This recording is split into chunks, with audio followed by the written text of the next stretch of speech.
청와대와 정부 더불어민주당이 그린벨트 해제로 방향을 잡은 것 같았는데 그린벨트 해제 부정적인 입장이 잇따라 나오면서 논란이 이어지고 있습니다.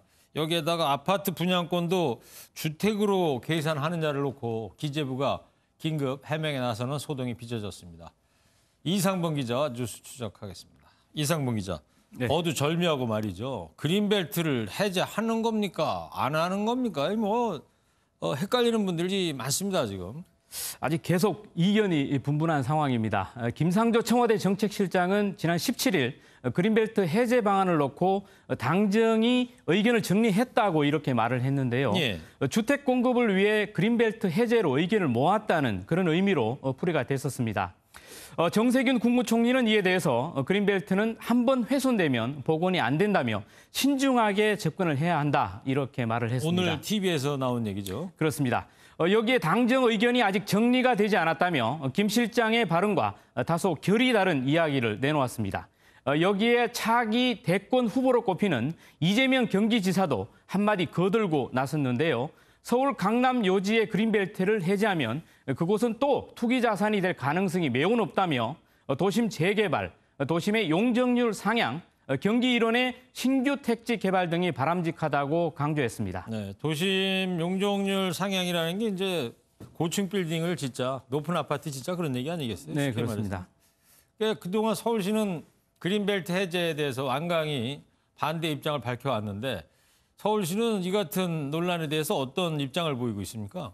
네, 여전히 반대 입장입니다. 고 박원순 서울시장은 미래 세대를 위해 지켜야 할 보물이라며 그린벨트 해제에 강력하게 반대해 왔는데요. 그랬죠. 고 박 전 시장이 별세한 만큼 서울시 그린벨트 해제 반대 주장에 구심력이 많이 떨어졌습니다.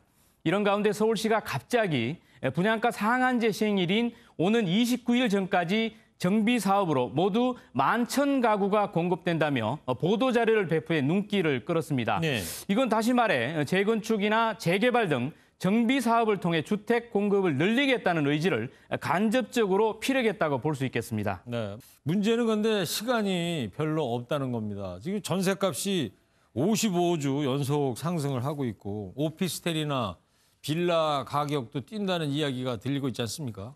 네, 그렇습니다. 전셋값 불안이 점점 가중되고 있습니다. 일부 종로구, 마포구의 경우에 국민주택인 전용 84제곱미터 아파트 전세 시세가 10억 원을 넘었습니다. 그리고 성동구도 10억 원 특미까지 이렇게 뛰었고요. 예. 실제로 한국감정원 조사를 보면 이번 주 서울 아파트 전셋값은 지난주보다 상승폭을 키우면서 55주 연속 올랐습니다.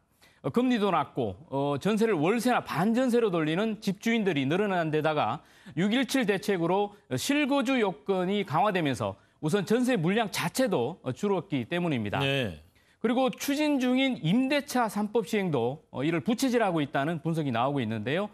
이는 임대 기간을 최소 4년 보장하고 전세값을 5% 넘게 못 올리게 하는 게 시행 전에 미리 전세값을 올리려는 움직임 때문입니다.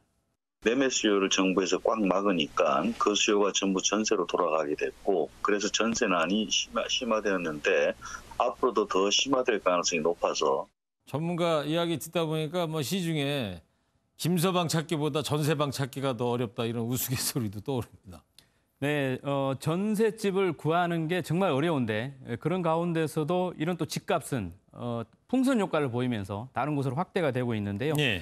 현재 넘쳐나는 투기 자금은 정부의 이제 규제 정책으로 서울과 경기권을 중심으로 이제 다세대 그리고 연립주택, 오피스텔로 이렇게 옮겨가고 있는 분위기입니다. 네, 그렇군요. 지금 민주당에서 추진하는 1가구 1주택자의 분양권 과세에 대한 불만이 좀 커지고 있는데 이게 어떤 내용이에요? 네, 예를 들어서 가령 이제 25평 아파트에 살던 사람이 이제 아이를 낳아서 32평 아파트로 이제 가야겠다고 이렇게 마음을 먹고 아파트를 이렇게 분양받았습니다. 네. 그러고 보면 지금까지는 32평 아파트에 입주하고 2년 내에 25평 아파트를 팔면 25평 아파트에 대해서는 1가구 1주택자로 인정을 받았는데요. 그런데요? 하지만 분양권도 내년부터는 주택 양도세 중과 대상에 포함될 전망입니다. 예. 집으로 보겠다라는 거죠. 고용진 민주당 국회의원이 그런 내용을 담은 소득세법 개정안을 발의를 했습니다.